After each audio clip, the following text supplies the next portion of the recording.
It's NASCAR Coast to Coast on the Motor Racing Network, presented by Whelen Engineering. On the road, in the air, and around the world, Whelen is trusted to be seen, trusted to be heard, and trusted to perform.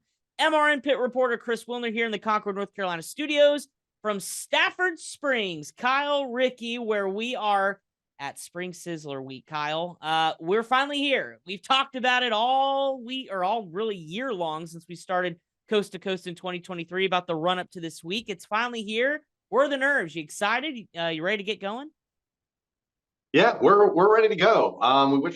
We wish Mother Nature had a better forecast for the weekend, but I look back to an event last year where it was a major race here at the Speedway.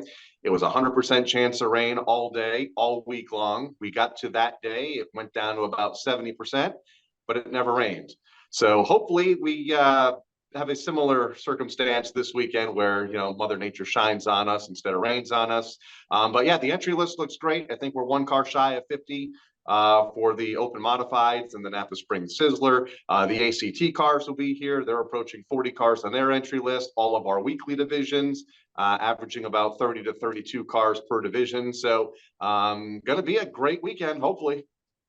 Yeah, absolutely. Looking forward to it. And we've got a jam-packed show. We're going to have your cohort, Bonssa Tufa. We've been dying to get him on the show.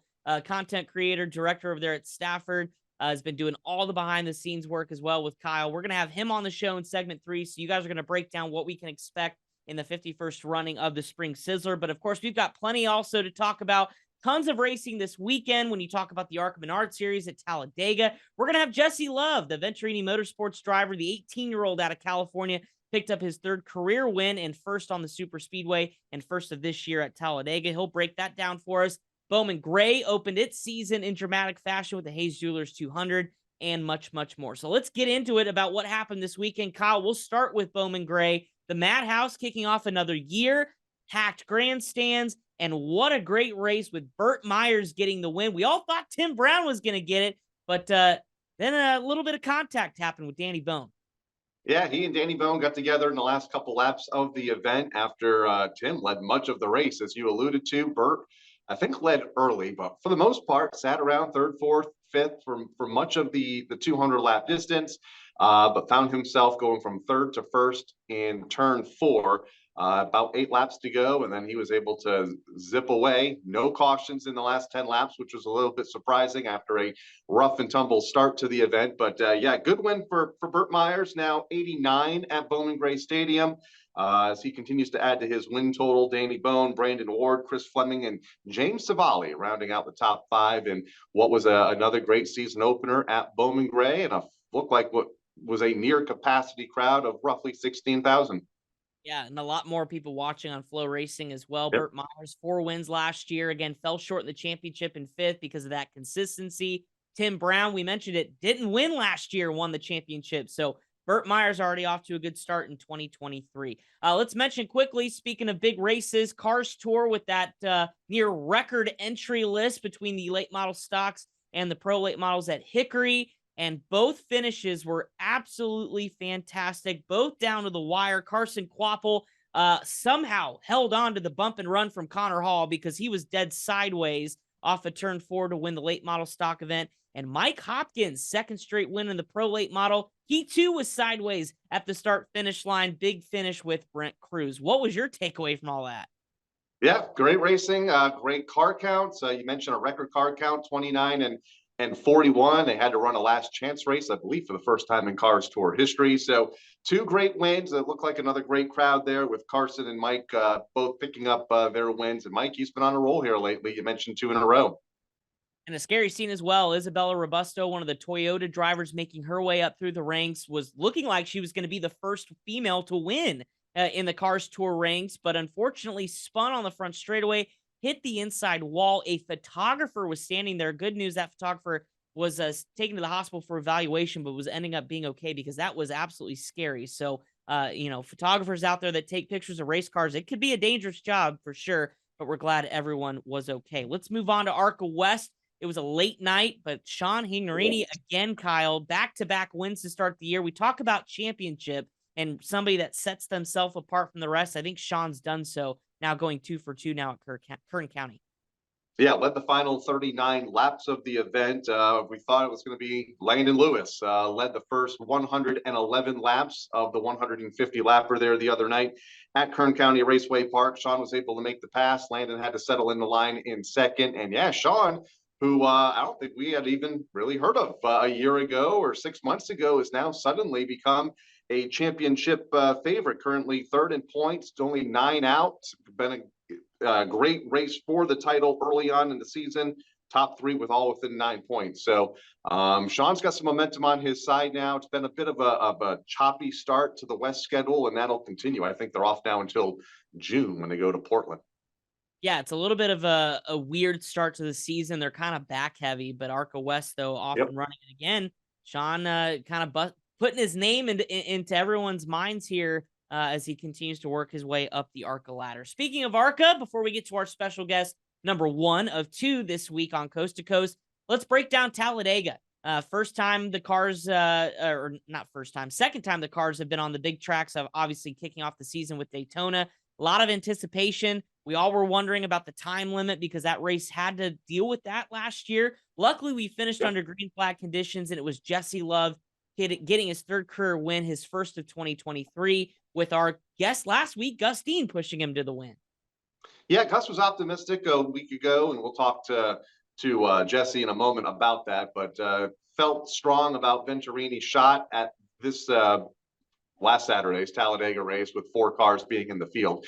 They have dominated the super speedways over the last couple of years. Haven't won the last 2, though, going in the last week, but they finally got the job done, finding not 1 but 2 Venturini cars at the front of the field, led by Jesse Love. You mentioned the quick nature of the event, not having to run into the NASCAR Xfinity Series race. There was one big wreck. Greg Van Alst got turned, I believe, on the back straightaway while racing 2 and 3 wide for position deeper in the pack. I believe Amber Balkin had to check up.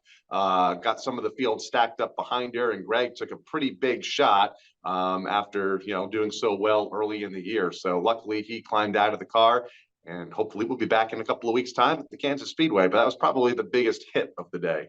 Yeah, absolutely. But at least we finished under green flag conditions. Yep. And boy, it was interesting being down there, Kyle, and watching the different style of racing between what we see with the Cup Series and Xfinity Series, where it seems like all 32, 36 cars are there in one group. You had the ARCA Menard Series drivers, these little packs that would work together. Almost to me, I would think is a little bit harder racing that way, but it was fun to watch from pit road. And congratulations again to Jesse. And now Frankie Muniz, the star of Malcolm in the Middle, is your ARCA Menards points leader.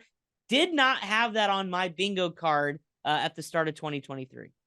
No, not at all. Somebody that a lot of us grew up with, Malcolm in the Middle.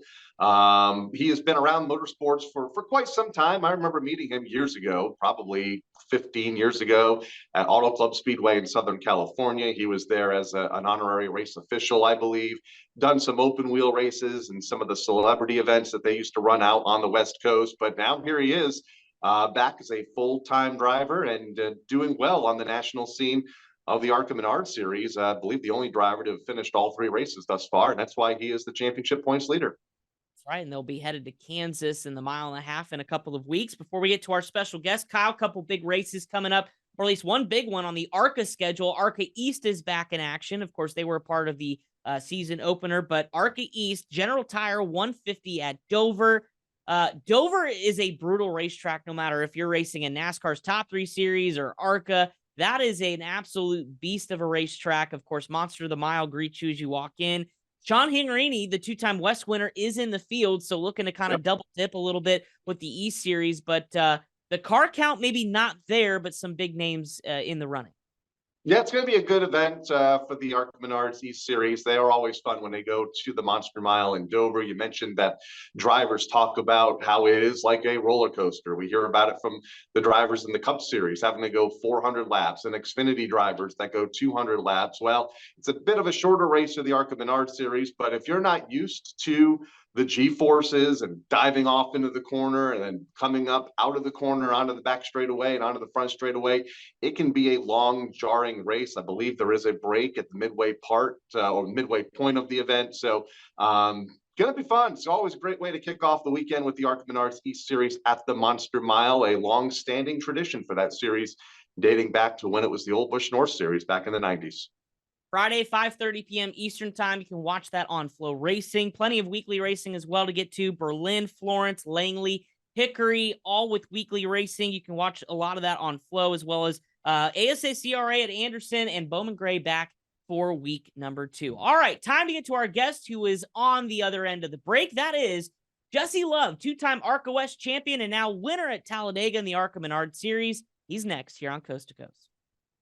Whelen Engineering, a global leader in the emergency warning industry, designs and manufactures reliable and powerful warning lights, white illumination lighting, sirens, controllers, and warning systems for the automotive, aviation, and mass notification industries worldwide. Whelen products are designed, sourced, and manufactured in America and tested on site to meet the toughest industry standards. Whelen Engineering, manufactured in America for over 70 years. We never left, and we're here to stay.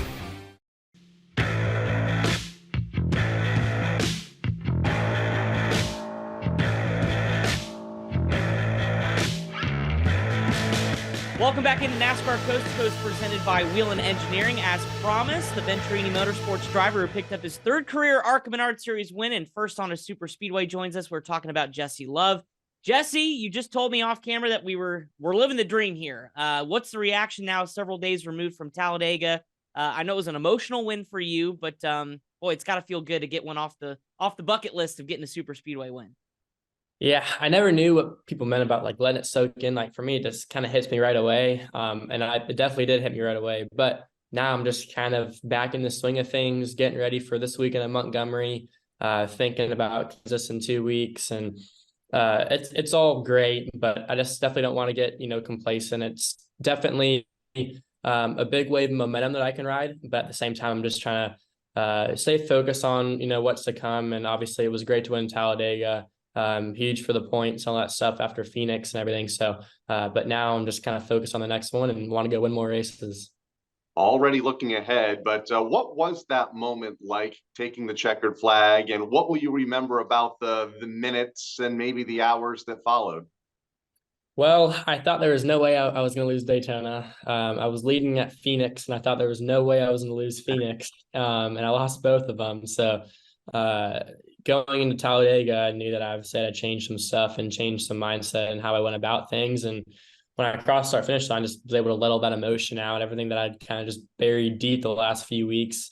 I was able to just kind of release. So it felt great. It felt awesome. I was happy that my mom was there to see it. She doesn't get to come to a lot of races, so I was happy that she was there. Had a lot of family and friends, and obviously speedway races are hard to win. They're unpredictable. You never really know what you're going to get. So when you do win them, it means a lot. And it's obviously hard to win them. So it makes it a little bit more sweet.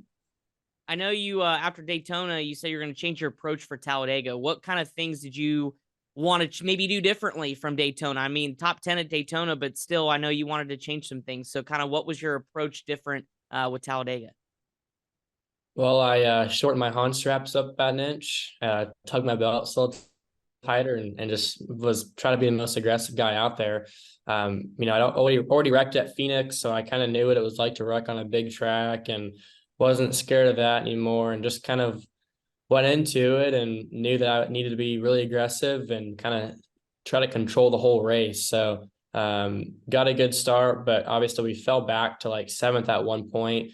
Restart behind that 7 car, just couldn't take off, couldn't punch a good hole in the air. So after that, I was just, whatever happens. And I was just being as aggressive as I can, trying to lead every single lap that was up to take. And obviously it paid off well. So I still have a lot to learn about speedway racing. I think I know a lot, but I also know that I don't know a lot. So definitely still learning about speedway racing in general. But I think my approach this weekend was pretty good, and one that I'll probably stick to for a little bit.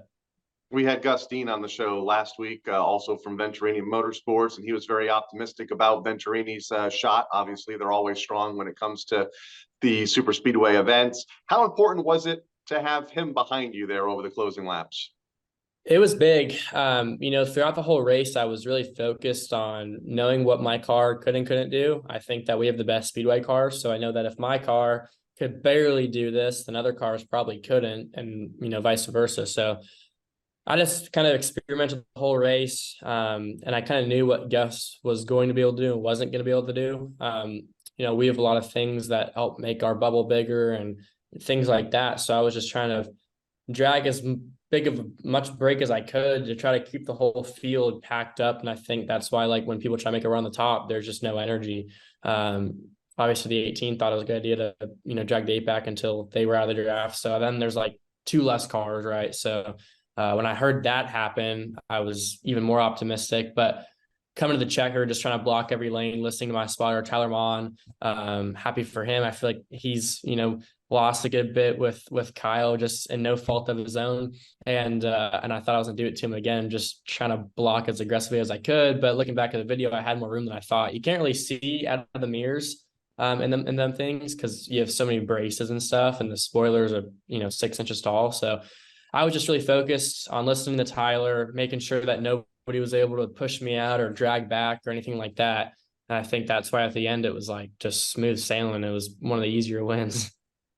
All right, so we checked that box. You got your ARCA win this year, so we're off and rolling on that department. But like you said, you're looking forward to Montgomery. I know you are out at Millbridge almost every week running for Chad. And is that all a part of the TRD kind of program, is to get you constantly behind the wheel, whether it's a late model or obviously on the dirt, teaming up with Chad? I mean, do you like doing that? Just kind of different disciplines? Yeah, absolutely. I've always looked up to guys like Kyle and Christopher and AJ Foyt, Tony Stewart, Jeff Gordon, guys like that growing up, because they can kind of do anything. I never ran a whole lot of dirt growing up to really be good at it, or obviously decent, but not being able to win on a daily basis, right? So when I met Chad, like, that was part of the whole TRD program out at Millbridge, and we kind of got clicking, and he just kind of took me under his wing a good bit, and we just focused on, developing certain things, fixing, one thing, then fixing the next thing. And then now I feel like we're on a pretty good roll of being able to, win and contend every night in the micro. And then we ran the midget like 4 times last year, and, we went quick time 2 nights, and then we almost won Davenport, led a good bit of the race there, but just ran up front a lot, and we're going to do a lot more midget racing because of that. So I love it. I love, obviously, dirt racing is kind of what I grew up doing a good bit of as well. And I want to obviously get really good at it. So it's kind of both me and TRD of wanting to do this, but also it's also mainly Chad as well, as far as the micro and the midgets go. Like, I'm not really running for TRD a whole lot in the micro side of things. That's more running for Chad. So I'm really, blessed and grateful that Chad gives me the opportunity to come race, and hopefully when we go run these USAC races that we can make it all worth it. And hopefully you can win at Millbridge when I'm there, because I feel like as the announcer, I must have like a curse or something. Every time I'm not there because of a commitment, you win, and then I'm there and you run second. So we got to turn this thing around here.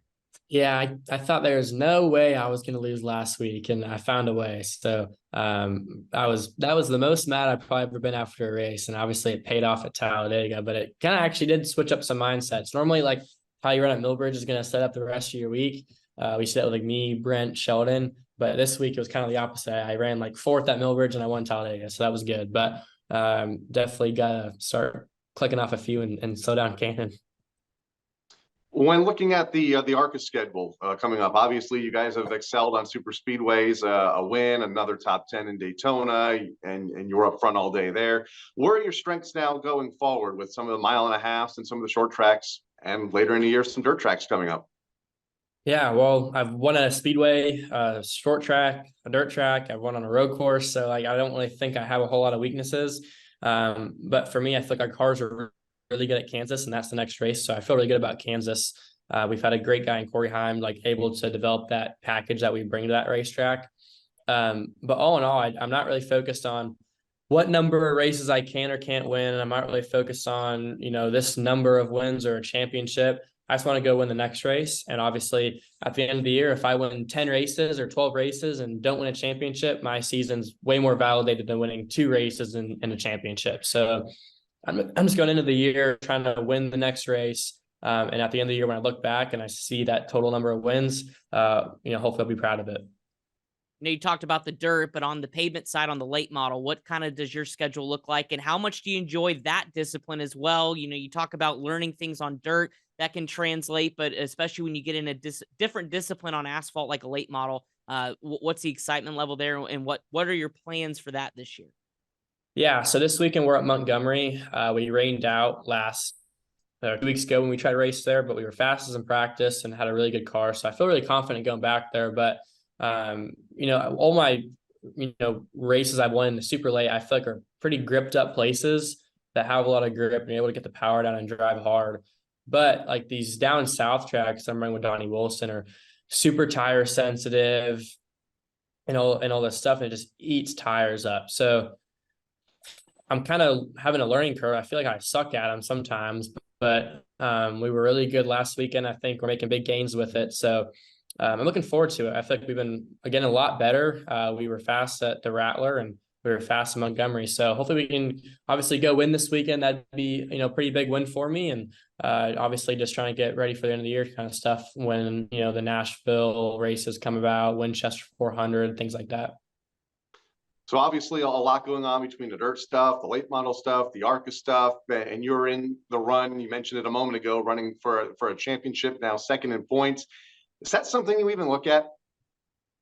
Yeah, like I said, for me, my season's way more validated by winning 10 ARCA races and no championship than 2 races and a championship. But the good thing is that if I win 10 races, I'm probably gonna win the championship. So I'm not really too worried about that. I think you can lose a lot of sleep over it. And I'm running like 80 something races this year between dirt and pavement. So I don't really have time to think a whole lot about a championship. I just got to go think about winning the next race. And I think if I do that the championship's, obviously going to take care of itself. So Daytona was okay for points. Phoenix was going to be really good. And then it was awful for points. And then Talladega was max points day. So, or almost max points. So we're making big gains at it. Obviously Kansas, we get into these next stretch of races and I think it's going to really start to separate itself. But yeah, it'd be great if I could just not have to show up to the last race and go run something else. But obviously I'm not going to do that, but it would be nice to kind of have that security going into the last race of the year. When you look at your career as a whole and kind of where you're at right now, are you happy at the trajectory? I mean, we talk to young drivers all the time on this show about, oh, I wish I was here, or, I think this is the next step. And the path to where you want to be ultimately in the top level of the sport is so different from everybody. But just curious from your perspective, where we're at now, are you happy with where things are going? And ultimately, I know your goal is to get to the top level. Yeah, I'm really happy. How the end of last year went, it set me up to this year and the following years kind of having a bunch of different options and stuff. So obviously looking at like myself, Ty Gibbs, Corey Heim, Sammy Smith, right? I'm in that 18-year-old age of just go run a year ARCA and obviously get really good at those big tracks and stuff.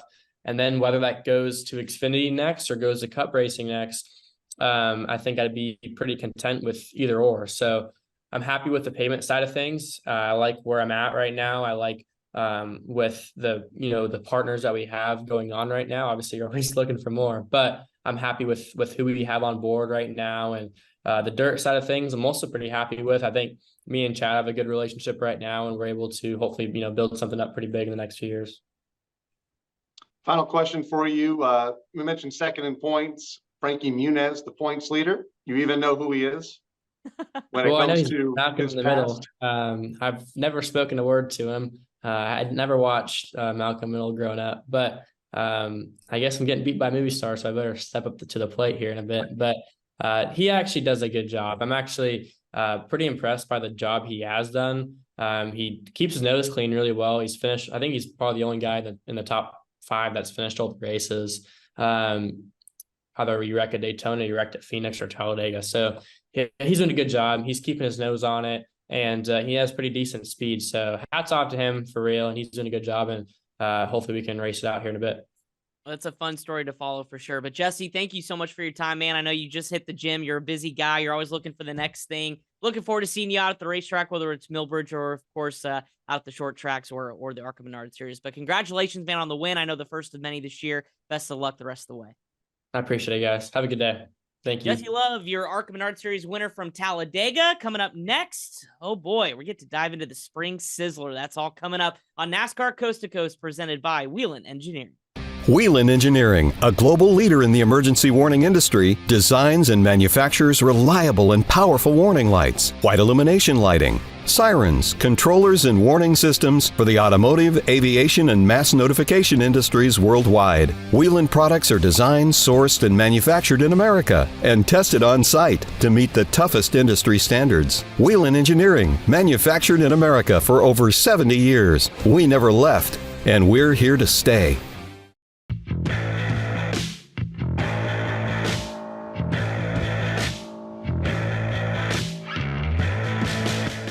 Welcome back inside the MRN studios for NASCAR Coast to Coast, presented by Whelen Engineering. As promised, probably one of our most anticipated shows, Kyle Rickey. We get a double dose of Stafford Motor Speedway. That's right, your cohort director, content creator, basically the guy who does it all for you. Bonssa Tufa is joining you as you guys get set for the 51st Napa Spring Sizzler this weekend at Stafford. First of all, Bonssa, this has been a moment I've been waiting for to get you on the show. You guys excited? You guys don't look as tired as I thought for the run-up to this event, but are you guys excited? Oh, I'm not tired from preparing for the Sizzler. I'm just tired because I've been dealing with him the whole entire time. I just put on a good face so it doesn't seem like I'm exhausted. And Kyle, what about you? You guys ready?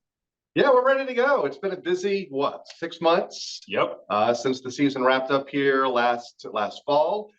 We've been to like 50 race shops getting content. We've had a bunch of drivers in the green screen session here at the Speedway preparing. Track looks great, new safer walls, a new walkway in the main grandstands, a new bar extension, a lot of improvements in and around the property. We have not been responsible for any of those construction type projects, just talking about them. But and now if we can get Mother Nature to cooperate this weekend, we'll be in good shape. I was gonna say, you buried the lead. New bar should have been the first thing you said, but Sorry. that's just in my opinion. But let's look at the event itself. Obviously, for folks maybe tuning into this program going, what the heck is the Spring Sizzler? I mean, it's only the biggest event in New England. I don't know what the official, entry list wise, how many cars you guys are expected to have, but Kyle, Bonssa, why don't you walk us through what fans can expect? Obviously, the headliner are going to be those open modifieds, but you still have plenty of racing on Saturday and Sunday.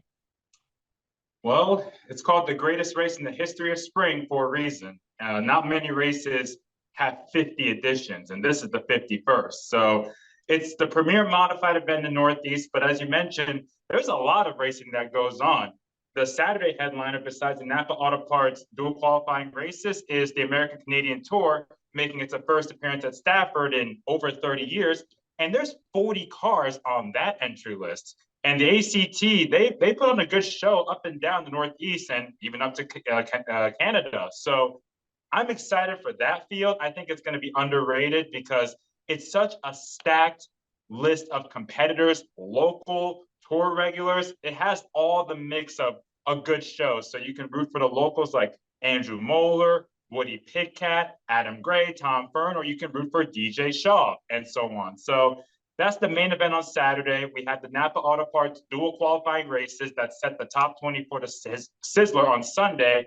And then we have our 5 weekly divisions racing as well. Street Stocks and Limiteds on Saturday, SKs, late models, and SK lights on Sunday. So there's probably 8, 9 features overall over the 2 days, as long as Mother Nature plays nice. And we have 50 modifieds entered, including last year's winner, Matt Hirschman. Doug Covey is going to be a part of the field. A lot of the regulars, Keith Rocco, Todd Owen, SK modified types going to be in the Spring Sizzler. It's an event that started by 3 businessmen 52 years ago now in 1972. Dick Berggren, who you may know that name from all of his national motorsports broadcasting opportunities over the years, including right here at the Motor Racing Network, helped start this event. The Arute family took it over in 1973 and have just made it to one of the most marquee short track events in the country, and especially for modified racing up here in the Northeast.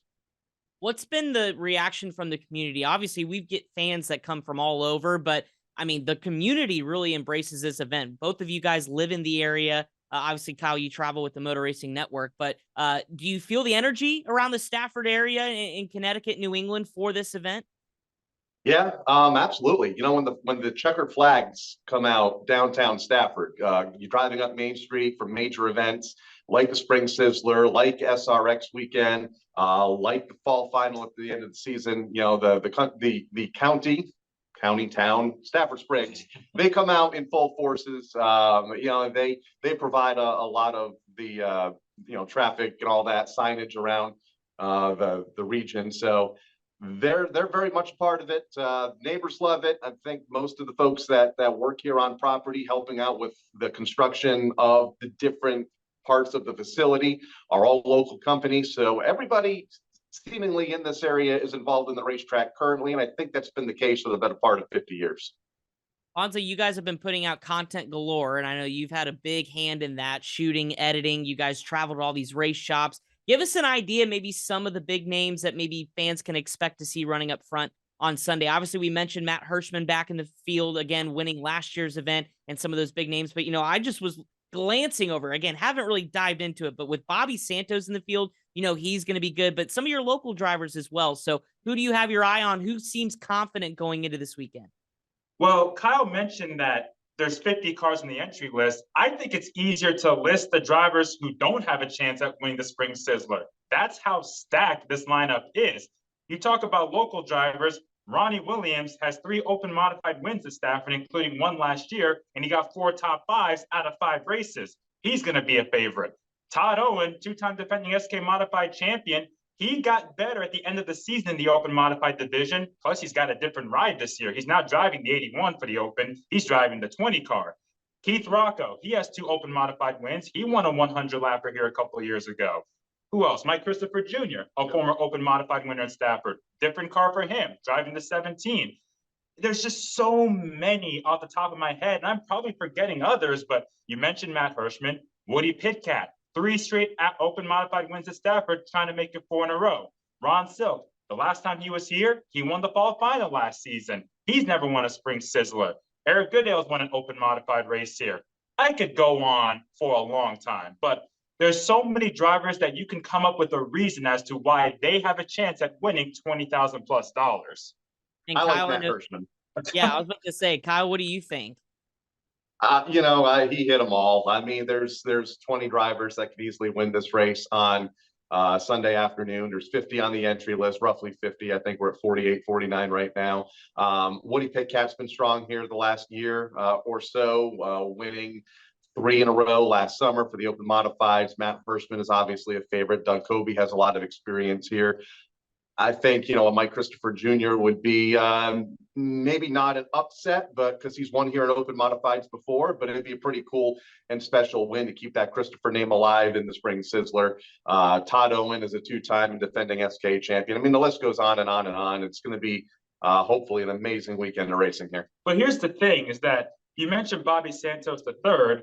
Yeah. Bobby Santos didn't even qualify for the Sizzler last year. Neither did Keith Rocco. So even though we have all these good drivers, there's 50 of them, but only just over 30 can make the race. So it's going to be a task for these drivers, no matter how good they are, to have a clean Saturday, get through the duels, and not have to worry about the last chance qualifier on Sunday. So we have to see if any big names might surprise in a bad way by not making the race. That's a good point. And you talk about preparation to make sure you're in the race. I know you guys just had practice over the weekend. How did that go? I mean, is everybody feeling confident? Obviously, we're still looking at the weather. I'll do my anti-rain dance over here during the week. But how did practice weekend go? It's good. 135, 140 cars were on property. Had a couple of incidents, as we usually do on opening day with a green racetrack, and a lot of young drivers that haven't been in the seat in the better part of 6 months, but not too much tore up equipment. I think only 1 or 2 had to go off on the hook. A lot of people with high hopes. I mean, it's going to be a long season ahead. Not only is everyone thinking about the Napa Spring Sizzler this weekend, but also, that Friday night grind that begins here in a couple of weeks that brings us right through the month of September, and everybody's hopes of winning this year's track championship. And everybody has 0 points right now and has equal shot at the track titles this year. So it was good. It was a great day. I wish Mother Nature would provide some of that sunshine this weekend. Hopefully she will, but everybody got a feel for the racetrack and seemed to leave with smiles. Before we let you two go, each of you maybe pick a moment or something about this event that stands out to you. Like, why is this event special to you? Bonssa, we'll start with you. What makes the Spring Sizzler for you? I go back to last year because Matt Hirschman, who's won a ton of races in his career, they call him Big Money Matt for a reason. He's won so many big modified events up and down the East Coast, but he never won at Stafford, period, let alone the Sizzler. So when he won, you ask many people, he's pretty level-headed in victory lane. You know, he acts like he's done it before. That night when he won the Spring Sizzler and he grabbed that giant trophy, that was the most emotion I've ever seen from Matt Hirschman by far. That explains how much that race and that win meant to Matt. And that's why the Spring Sizzler is what it is. Yeah, and I look at a bigger picture, you know, the purse money, the field of cars, the talent, the grandstands that will be hopefully full on Sunday. What the Arute family has made this event over the last 51 years, take out the COVID year, but this is the 51st running of the event. It's, you know, the pre-race pop and circumstance, everything that occurs in and around the event makes it special. And I can't wait for this year's edition here, hopefully in a couple days. And look at the drivers who have won this race in the past. Richie Evans, Yep. Fred DeCero, Maynard Troyer, Ted Christopher, Stefanik, Kobe, the list goes on. That's the who's who of modified racing. One of these drivers, it would mean so much for them to add their name to that illustrious list of Sizzler winners. Well, guys, I wish you the best of luck. I am super excited. I'm bummed I'm going to miss it, but our colleague Steve Post, I know, is going to be excited to get up there here this weekend. For race fans still thinking about going, tickets still available? What's the situation on that? They are. StaffordSpeedway.com. Tickets are available. Most of our reserve seating, I believe, is sold out, but general admission tickets are available in advance, or you can get them on race morning at the main gate. Sounds like a plan. Looking forward to it. Again, wishing you guys the best, hoping Mother Nature cooperates. Bonssa Tufa, Kyle Rickey. Looking forward to it. I know you guys put in a lot of work. I know you guys are super excited about this event. And again, this is just the start of the Stafford season in 2023, but what a way to do it with the Spring Sizzler. Well, that's going to wrap us up here for NASCAR Coast to Coast presented by Whelen Engineering, on the road, in the air, and around the world. Whelen is trusted to be seen, trusted to be heard, and trusted to perform. For Kyle and Bonza, I'm Chris Wilner, our producer, Pat Jaggers. We'll see you next time on Coast to Coast.